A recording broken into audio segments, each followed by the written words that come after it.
welcome to the Torch Snuffers podcast. My name's Alicia, and I'm your host. And joining me today to discuss Survivor Season 35, Episode 8, is Alex Cash. Hi. Stephen Lehman. Hi. And the wonderful Billy Garcia. Hello, Survivorverse.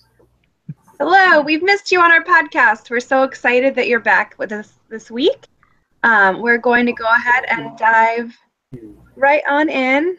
Got lots of questions for Billy, as usual, with things we're dying to know but do not know as past Survivor players. So Billy is always wonderful enough to give us the inside scoop on all kinds of cool Survivor stuff.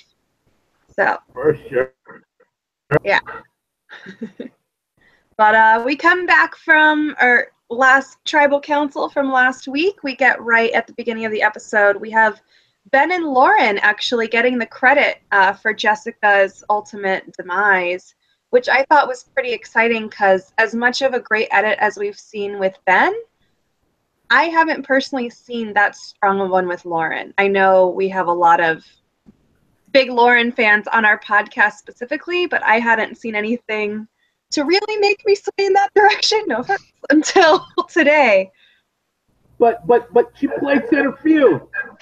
Yes, she did play softball. Yeah. That's true. Not that we knew that.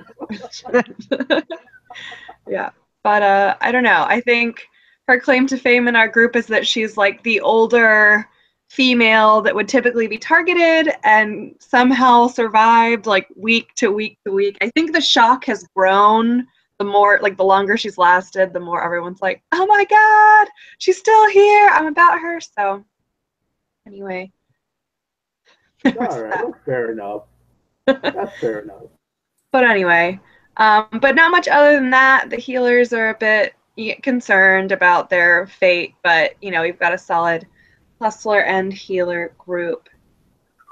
We go into the reward challenge, which is not the most appetizing or exciting of rewards. It's not sponsored by anything, so we can't be pumped up by the ridiculous propaganda that we have and everyone pretending like it's the best meal of their life, which is unfortunate because this challenge was spaghetti and a bunch of other things. Yay! And then followed by bread.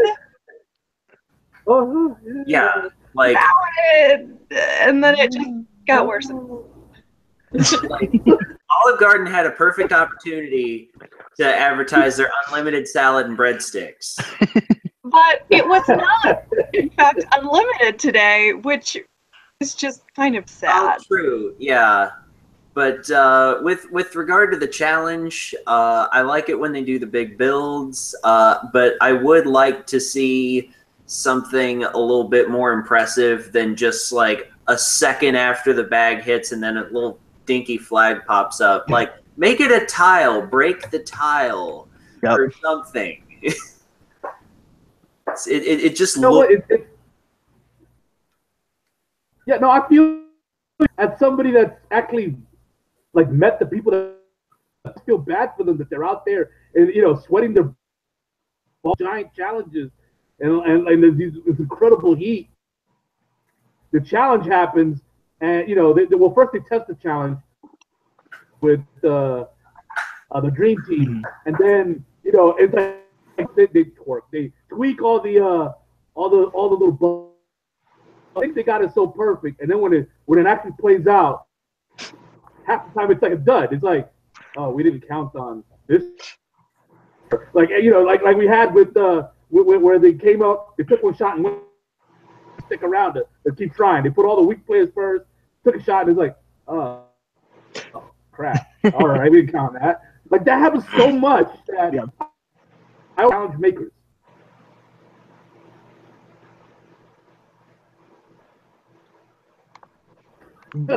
Yeah. Steven? Yeah, sorry. I don't know.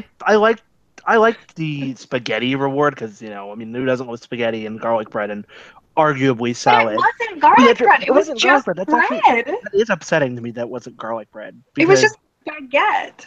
Yeah, I will say though, I liked the little mechanic after the fact where they had the family style and they could only eat individually, but I don't know. I obviously it was Cole bait as we expected it to be. Hoping that Cole would just like kill the entirety of that like spaghetti, hoping he would just take it all for himself. But no, I thought it was a fun reward segment at least. I mean, we did hear Cole actually being like, well, I think they took more than their fair share, so Yeah. I'm going to be doing the same. And it's like, we know, Cole, that's very you. But I don't know. Was I the only one? I was just gonna say, was I the only one upset that like what food was taken off a plate and put on a napkin and made look all the Yeah. Oh yeah, that was totally ridiculous. I was like, so in our group chat that the panelists have, I was like, so they're really just eating off the cloth as though that's perfectly normal? Like, what is happening? They're probably just like, oh, we're on Survivor. Like, let's. Yeah, it was just. Why didn't somebody go like, okay, this is spaghetti on a napkin? Like, this isn't something I would have expected. I would have freaked out. I would have cussed up a storm. Like, what's going on here? Like, spaghetti on a napkin? There's no way this is how the. Well, I mean, that's probably like, okay, so they're giving Ryan and Chrissy credit for figuring out that there was a clue on the plate, but probably the first thing that tipped them off was that the plate was covered up by a goddamn napkin. Yeah. and it gets worse. Just got the plate in the woods like Ryan did. But where are you gonna put the spaghetti? I mean, like on the table, of course. Just eat off the table. Off the tablecloth? God. When the salad has like a fucking bowl? I don't know. I just felt like. Yeah, pour out the salad too if you're gonna go all the way. Oh yeah. Like because nobody salad. Nobody will get which mad is like at you this. for eating all the salad. They will get mad at you for eating all the spaghetti, but they will not get mad at you for eating all of the salad. Yeah, but who We're wants tossing to eat the all salad. Thank you, Steve. I'm sorry. I'm just gonna go on record and say we're tossing the salad. So I'm gonna go on record and say, like, if I'm ever on Survivor and I'm so hungry that I feel like I'm gonna die, and then I win salad, I'm not gonna be excited about it, and I'm probably not gonna eat that much. But Billy, having been on the show and actually like felt the hunger pangs, do you like if you sit there and you get a reward of like food, are you just gonna eat it no matter what it is, even if you hate it, like just because like you need that sustenance, or can you afford to be like slightly choosy? It kind of depends because not everybody there was actually starving. Some of them actually had some food in their episode. Like it's only been like a day since they ate. So not everybody in that situation. If I had eaten the day before from the merge food or whatever you had, like, and then the next reward, spaghetti, and I've been left with nothing but salad. I think I'd have been a total ass. I think I'd have like took the salad and like like pissed in it or something in the back, and I'd have been an ass. So I'd have walked out with the salad bowl under one hand and then with the piss in the salad, and I'd just been like tossing pissed up salad up in the air. Hey, everybody, guess what I have to eat? You guys pissed on my parade, I'm pissing on yours. Oh God. You'd be like the new Jatia with rice. It's like Billy with salad. You can't trust him. Yeah, but except it had been my salad alone. No, but at one hand, I think it was unique in that everybody had to figure out like how much are they going to eat and what order they're going to go through. All that was unique. And then the clue and all that. But on the other hand, I don't think it's a challenge. I don't think it kind of worked out the way they intended it. I think with that idea thought it would work out a different way. Yeah, I agree. I think like the way it worked out, like no one's gonna get upset that Devin goes first when it's literally his birthday, and so you can't get mad about that. And then like the people that might have been upset that they were going later on all found the idol clue. So then they became like, if they were going to be irritated, like that was immediately canceled out by the fact that they found a clue. And so then that was their focus and not like who ate before me and who is eating after me. So yeah, I don't know. And I also think whenever someone automatically gets to go on the reward versus when they automatically don't have a shot, I often feel like the person, like when they don't have a shot to even get the reward food, that's when like more angst and like anger, like and like angry confessionals that are bitter like come out, and that seems to always have more dramatic effect than, you know, if they automatically get to go. I don't know, especially like with someone like Joe who already has such a negative edit, that could have been a lot of like, oh, this is unfair. I didn't even, you know, get to try, but right. I think I like the happy sort of compromise where if you're the odd one out, you don't necessarily automatically win or lose. You have to back a group, like bet on your horse, so to speak. And if you win, you get it. If you don't, then you don't. But I also like the being forced to sit out because, I mean, you know, it's fun seeing people complain about stuff like that. Like, just imagine if we get like Joe back at camp, like, oh man, like I wanted that damn spaghetti, man. Like, I just realized I was sort of turning into Judd a bit from Guatemala, but you know, yeah, I mean, just Joe back at camp huffing and puffing up a storm. I think it would have been good. We got angst from him, but yeah. Yeah, I just say Survivor, no freebies, man. That's all. Yeah. Exactly. No freebies. You got to earn it. You got to show that you earned it throughout the whole game, and this honestly should be no different. But oh well. Not the best reward challenge, not the best reward, so it's fitting. And then we get back to camp, and not the best moves by Cole when he runs over to the sand pile way after the idol has actually been found, and then doesn't actually prove that he doesn't have it.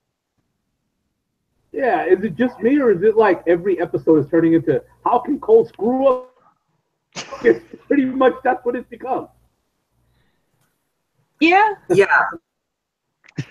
Like I was rooting for Cole so hard at the immunity challenge, especially since he hinted at the you know, I need to win, so he was gonna win. But like I needed it because I need to just see how many new and creative ways he can find to just, you know, completely make a fool of himself and turn the show into a farce. I love farce.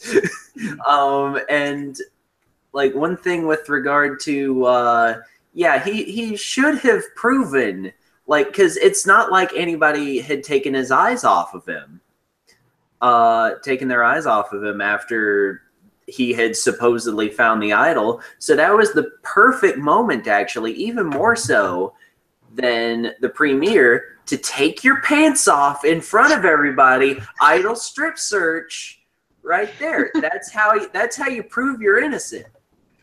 Yeah, and then you make everybody else do the same. Massive blurs.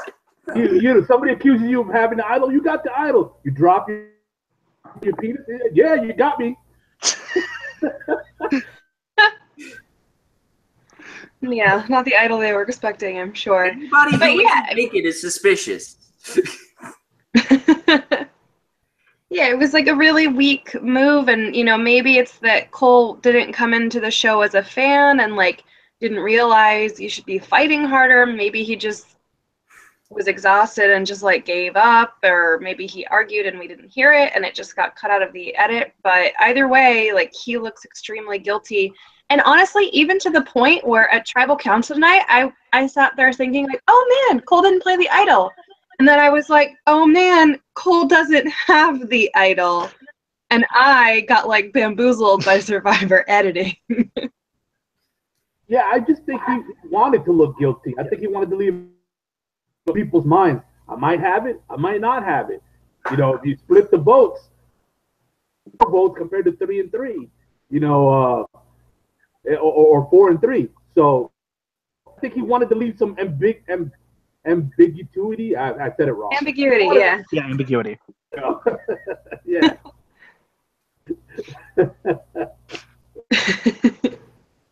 Yeah, we don't have that word in Spanish. That's okay.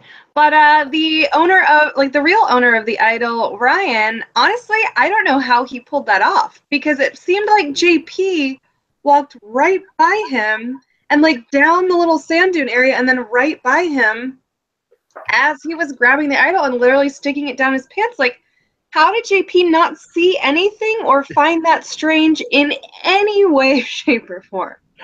He was too busy thinking about that tri-tip salad he missed out on. I think another thing with JP is that if we sort of go back a few episodes, there was the whole segment of him talking about just like him and like taking this girl out on a date with firewood in the back of his truck. Like, that's all the content we've gotten from JP. And I don't think it's because he's like, they just don't want us to know about him. I really think he may just not be giving them any game content. And so like for him seeing Ryan just like scurry and dig under the flag is probably just like just another day here in Fiji. Like he's just like, eh. I feel like there's nothing out of place for him. Yeah, it was shocking to me. I was like, how did Ryan just pull that off? But I don't know. So on we go, and then on we go to the immunity challenge, which, as we've said, we're kind of excited that Cole won it. I am too. I'm still not totally sure why everyone's hating on Cole to the extent. I don't know. I mean, no. Like, from oh my god, Billy just looked at me like I was insane. But no, like, edit wise, like, they're really making Cole out to be like this kind of hugely dislikable character, and I get that he's like slightly irritating and he's slightly like selfish and self-absorbed, but he's not like this blatant villain, and yet I feel like we're being pigeonholed into being like, no, Cole sucks, I swear it, like, I swear he's so terrible, and it's like, I think with Cole, it's not so much that what he's doing is like bad per se, but I think in the vacuum that is Survivor, people are going to use literally anything that is on the table to pick at someone with. So like Cole has annoying eating habits. People are gonna read into that as, oh, he's selfish and only wants things for himself. Or Cole tackled Chrissy to get the idol. Oh, he's, in it for himself. People are going to use what they can, I think, with Cole, because he's just that type of guy where he's sort of like, as it's been said, he's sort of like a golden retriever. Like he doesn't mean to do stupid stuff. He just kind of does. Like when he poops on the floor, you're like, oh, don't do that. But you can't get too mad at him because he means well. And he's just got this like smile in his eyes. I don't know. I think that's sort of where I'm going with Cole, is that he doesn't mean to. He's not malicious, but he's also not the brightest bulb. So we were comparing him to a golden retriever earlier in the season, and so now he's a golden retriever who poops on the floor. Had a run-on Dodo edit for like and when you got that much footage of someone screwing up that bad, that much more that didn't make it into the edit. Usually the thumb in reality TV editing is like you can go to the refrigerator 100 times, and on the 101st time that you go, that you drop and break the egg, that's the one time that they'll show. It's like every time he goes to the refrigerator, he's breaking an egg. So if got this much of him in the Dodo edit going, that he's literally like, around the clock, everyday type thing for him. That he's just screwing up that bad. Okay, he's a nice guy, he's likable, but at the same time, also is that he eats more than his share, and when his food is scarce. Like I'm sorry, man. No matter how cute and cuddly you may be, you eat too much food, and I'm starving because you're eating. Dude, you're in my doghouse. You're not. Forget about. You're in my doghouse. That was a good one, Billy. And I mean, I guess, so I find it interesting that this season, it seems like these players are voting people out not based on, like, how annoying they are or how much, like, they hate them or, like, cause a lot of stir around camp, but literally around, like, kind of more either, like, if they're a strategic threat or if they're an immunity threat. Like, it seems like a lot of people this season are voting out the people that could potentially win and keeping around those people that they think really aren't going to have a chance at the end to earn a jury's vote. So it makes me think that people like Cole, who gets on literally everyone's nerves, or people like Joe, who just stirs the pot all the time and is constantly like a problem at camp and like really affects camp life in a negative way. Like, they're keeping them there, not voting them out as a relief, but they're keeping them. I'm wondering if it's like to kind of drag them to the end at the end. They're saying we're going to get a heavy one. Especially Phil Shepard final series. I don't find either one of them as irritating as Philip Shepard, though. So, like, it's fine, I guess. I don't know. Joe actually grew on me a little teensy bit this episode, but we'll get to why when we talk about Tribal Council. But before that, we have the kind of inevitable scramble before the Tribal and post the immunity challenge. We've got the group of Joe and Devin and Ryan chatting in the jungle about how Ben has to go. We have Ben hiding in the bushes, listening to this conversation. And you know what we don't have? We don't have a hashtag. And I'm upset about it because Tony got hashtag Spy Shack, and Sandra would have gotten a hashtag had they been around at the time. But Ben did not get like hashtag Ben in the bushes, or like, I mean, it's an alliteration. Like, they could have done something. It's fine. Yeah, well, you know what I don't get, man, with that cowboy hat, how did they not see him in the bushes? Like, I don't know. And then he wasn't really that good at it. The camera guy's like really zooming in on him. And like they're all standing around with the camera guy right in front of them. You know, Ben. And even Ryan was catching it at one point, like, what the hell the cameraman was looking at. And he saw Ben, and, like, at no up and, like, hey, what's everybody looking at? Like, at no point. Oh, my gosh. Billy, I totally forgot that, like, the cameraman will obviously be, like, moving the camera and, like, zooming in, and then everyone can just be like, what? Oh, what's that? I think I spent more time chasing cameramen than I did chickens in my season. If I was is that a good strategy? Is like just go where the action is at all times, like based on what the cameramen are doing? Do you think? You know, that's a good question. Yeah. I lost badly, so I wouldn't say do what I did. Okay. So we'll take that as a cautionary tale and maybe give the cameramen like their own. We'll give them wide berth and like. Yeah, I guess like we should be busy creating the stuff that the cameramen want to see and like not seeing what other people are doing. I don't know. Right. Personally, if I was a cameraman and I needed to like quickly go over something, and you know, if somebody gives me a weird look, I'll be just like, "Whoa, cool flying fish." Unfortunately, as a cameraman, word. You can't speak at all. Even though I heard squeal and yell as they fall, because they fall off, backpedaling. They're constantly, you know, they're over rocks and bushes and stuff while they're trying to catch up to falling all the time, and you hear cameramen in the like you hear them all the time, like, but they can't say anything. If they just ruin the shot. Oh my gosh. So Survivor needs to release like one of those reels of like spoofs and like the mess ups where it's just like a video montage of like the cameraman like running and then suddenly it's just like or like in the dirt and you hear like the commotion, that would be absolutely hysterical to like show that at the after show. Yeah, like with Dan Foley and his terrible joke, but like comedic instead of disappointing. Yeah, but was actually the cameraman was in the water with Ozzy, and there was, in my season there was a lot of coral in the water, lots and lots. It was hard to really actually walk through the water. wow. Bad trips, and the camera goes flying in the air and lands.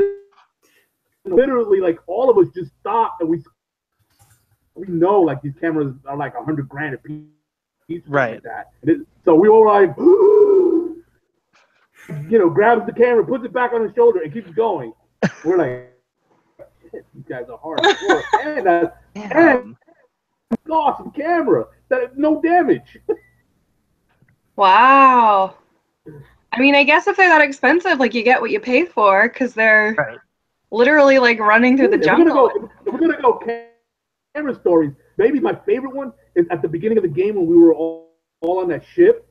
The cameraman hanging from where the top of the sails were, and has something called the barn doors, which is that cover on the top and the cover on the sides. And that thing came falling down and landed on top of Becky's head. It came damn near the knock. We were all on gag order, so we couldn't say anything. So it was like everybody was like, we couldn't exactly say it. Oh my god! Oh shit! Yeah, it was bad. And then Becky, I felt. You could tell, like, the way she threw the top of her head, like, she got a lump up there. Like, a really lump up there. Is that why she was so quiet the entire 39 days? Like, maybe she was just done after that camera nearly took her out. Like, damn. Maybe that's why it took her an hour and a half to start a fire. I don't know. Team Sandra. Anyway. Yeah. I feel bad for Becky. Oh, I love her, but... Oh my gosh. Oh my god. Wow. Jesus. I can't believe that I don't know. I can't believe that cameramen can't talk at all. Billy, in a past episode this season, you talked about how you would arrange with the cameraman to like meet you at a certain point so they wouldn't come like crashing through the trees to, follow you and alert. Were they at least allowed to like nod to confirm like you guys were on the same page or like nothing? They could give you like a thumbs up from behind the camera or not. Okay. But they can't by speaking, because if you know when like name a survivor aside from somebody falling face first in a fire where actually said anything. Yeah. Storm or anything or your shelter's on fire. So yeah. Well, I feel like it would be really hard to be a cameraman for a variety of reasons, but one of the reasons being like if someone was doing something like totally ridiculous and like I would just laugh so hard and like I don't know. I just feel like I would react and give things away, which I guess is wwhy I'm not a cameraman on Survivor. But yeah, I feel like I have like a poker face, so they must have like the best poker faces in the world because that's incredible. Yeah, I feel like if I was a cameraman, if something happened, I'd just be like, oh shit! Like I would have no filter. I'd be like it would be bad. Yeah. Well, luckily, Steven, I don't think that's our career trajectory because I think we'd be out of a job real quick if that was the case. They'd probably see us hour one and be like, guys, we're gonna have to let you go. Yeah. And speaking of being out of a job real quick, we have Jeff Probst channeling his talk show on tonight's Tribal Council a little bit, and it was confusing and strange, and like it was not his best. It was not his best Tribal Council. Just like his actual talk show. R.I.P. Bless him. But yeah, we had some. I don't know. He was talking about like mountains and valleys and roller coasters and like crystallizing and doing the Shireen hand gesture at some point. Yeah, it was a lot of it was honestly reminiscent of me trying to make these like horrible transitions more smooth and better on the podcast and like failing at it. But it's fine. But we had a tribal council with a little teensy bit of excitement. We did have a tie vote. We did have Lauren successfully sneaking that advantage in and it not making things go horribly awry. So that was great. Advantage though, she can reach into her boobs and pull out the advantage. Have to roll up the parchment and put it back in her boobs. I'm like, if there was a dude, he would have came back with like this big knot, like in his pants. Everybody would have known. So she had an advantage. And my favorite vote, and she took the parchment and shoved it off the end of the yeah, just pushed it there. Yeah, that was great. I was like, oh man, man. It's hilarious. But one thing I wanted to point out, you mentioned about Jeff Probst. This is clearly one of those tribal councils that was extra long. Good sound about, oh, we just went on this incredible journey during this trial. Looking at like this tribal council was like 6 minutes long. Yeah. We didn't see the journey, Jeff. We didn't see it. I mean, if they had like that long of a tribal council and like that's the material they got, like, yikes. But it's fine. So the one thing like with Lauren's advantage that confused me, and then I guess we kind of saw the resolution, was I was like, oh, when they tied the vote and they have to go and re-vote, like, I wouldn't know what to do if I should like vote at that time because I was only forfeiting the first vote, or if I'm just like writing on a parchment, like still not voting, still invoking my child. Like, I don't know. Like, I thought it clearly said that tribal council. So she cannot vote that tribal council. That means no matter how many times they had to vote, she couldn't vote. Yeah. Yeah. Is that something? So yeah. So I just wonder, you know how like in past podcasts, Billy, you've told us that you get some time like after the challenge rules are explained to really go over everything and ask as many questions as you want. Is like an advantage kind of the same way that you can like ask someone for clarification on it, like at some point, or like I can't imagine you'd get the opportunity to do that. Yeah, everybody goes for a confessional many times during the it's a day, usually multiple times during the day. So that means you're one-on-one with like not just the guy who runs your island. He's also like the head referee of your island. You can just, when it's your turn to do a confessional, you can start yakking about whatever. Like you just, as you're walking over, ask clarifications of whatever rules. Like even though I never had an advantage, it was all the way in Exile Island, and there was only one hidden immunity idol there. And I was asking for my season, like different ideas that I had to clarify, are they within the rules? And like one of the things I wanted to do, and I asked, was in my season, the losing tribe picks Exile Island, the losing tribe of the immunity challenge got the island. And so I wanted to pick myself. And so I had to clarify that. Before I made any moves. Then I would not have been eligible to go to a council. And even if they changed it up and made me go to tribal council, I had a shot at the hidden immunity idol before I went to tribal. It's so important to me. So I found out that one of the winning tribes. But yeah, totally sucked. But yeah, that's how you go about asking about rules. So you get opportunities to be alone with the when you go do your confessionals. Very cool. So we did have, in the end, Desi was the fallen soldier of this week's episode, and she ended up going home. Joe stayed. I know you're so upset about that, Billy. But I don't know. So for me, this is the part where Joe grew on me a little teensy bit. We saw they panned to his reaction as Desi was voted out and ended up leaving and he stayed.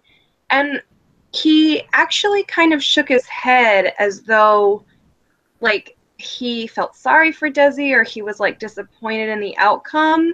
And I found that like kind of sympathetic because he was the one that was saved. So he could have had like this like relief that he's still there, you know, because he was 50-50 going home, and yet he was choosing to like feel for Desi in that moment, which I thought was kind of humanizing for Joe. Yeah, it was his ride or die.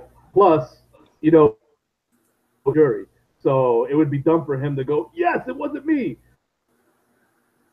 So I think that's part of it. I think it's part of it. But little cry was actually Desi did a lot of crying in her final confessional. Oh yeah, no, she did. She was really upset. Like you could tell the game meant a lot to her, and you know, even as she was getting votes at Tribal, she was very emotional and like very stressed out and worried. So I enjoyed. I mean, I enjoyed the the Desi that we got. I don't know that I need more Desi in my life, but like I enjoyed her for what she was this season. She was like a strong, like chill, kind, like female who was really good at challenges. So yeah, I just say real quick on Desi. I liked what we got from her. I actually think she was probably one of the more well-rounded people they've had on the show because we saw at that Tribal she was very well spoken. Obviously people liked her and she kicked ass at challenges. I think if she had made it further, she probably would have gotten a more substantial edit than what she got.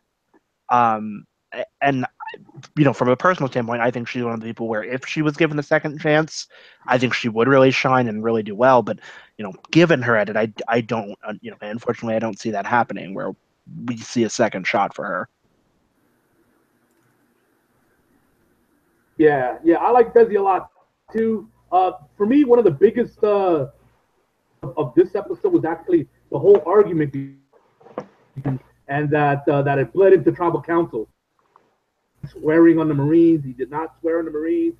Joe would say, "Well, you may have not said it, but you implied it," and then that said that sometimes you say, in fact, sometimes you say things and it could mean one thing or it could mean how you take it, whether it's the truth or a lie. I think he's saying that sort of thing was something that might have happened around camp, and that maybe that's ultimately, because he was the one calling the shots, decided it was Desi over Joe.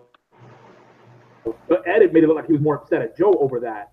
Mm-hmm. But I just think that moment in trying to be a little insight of something that wasn't shown, that it looks like maybe Desi was arguing that he did swear on the Marine. And as a former Marine, I know what a big deal it is. He sounds like he's going through a lot of post-traumatic stress disorder. So it's even more of a... So yeah, I think that probably played in Desi's demise. The edit didn't want to go there. I see. That's an interesting point because it was really frustrating to see Joe like insist that over and over again. So I imagine it would have been pretty like maddening and like even more upsetting had like Desi rushed in to like also had we seen like Desi also kind of be backing up that same thing, instead of it just being like a he said kind of a thing. Because it's kind of Joe's MO to push those buttons. It wasn't necessarily Desi's MO to push those buttons. So it almost wouldn't have made sense like with the rest of the edit they gave her that suddenly she's just gonna like go in hard with this and then go home. Like it would just be like a strange, confusing twist, I guess, in the thing that we knew. That's a really interesting point that might have been why she went home. But but away she went, and on we move to next episode. bring us a little closer to day 39. Honestly, I'm totally forgetting what we saw. Oh, we see Lauren, really puffing herself up that she pulled off the secret advantage well. Yeah, she's armed and dangerous. She's got her advantages. She's got her 2 votes, which is pretty exciting. We've got Ryan with the idol. I don't He know. pulls the call and tells everybody, looks like. Yeah, he's like, hey guys, you got an idol. Oh yeah, he's got like word vomit, and then we have like Devin and Ben comparing notes, and Devin being like, "My game is changing forever," or Devin says that. I just wonder if that was a little bit of like the Survivor smoke and mirrors, where it's like trying to make it seem more dramatic than it is, but I guess we'll find out. Well, Devin, he's trying to be the beautiful light. True, he is the beautiful light of this. Oh, that's right. Yeah, beautiful light. That is Devin. That was another part where I was like, what is Devin talking about in this tribal council? And then I was like, no, wait, what is Jeff Probst talking about? Like, I'm so confused and like glazed over at the same time. I don't know. Was it me or did it look like... Did it look like what, Billy? What? You cut out. Oh, he might be permafrozen. Oh, yeah. Anyway. You'll have to tune in next week to find out what Billy's cliffhanger was, if you remember to ask him about it. You're welcome. Another terrible transition to match that of Jeff Probst tonight. We will see you all next week, and until then, take care.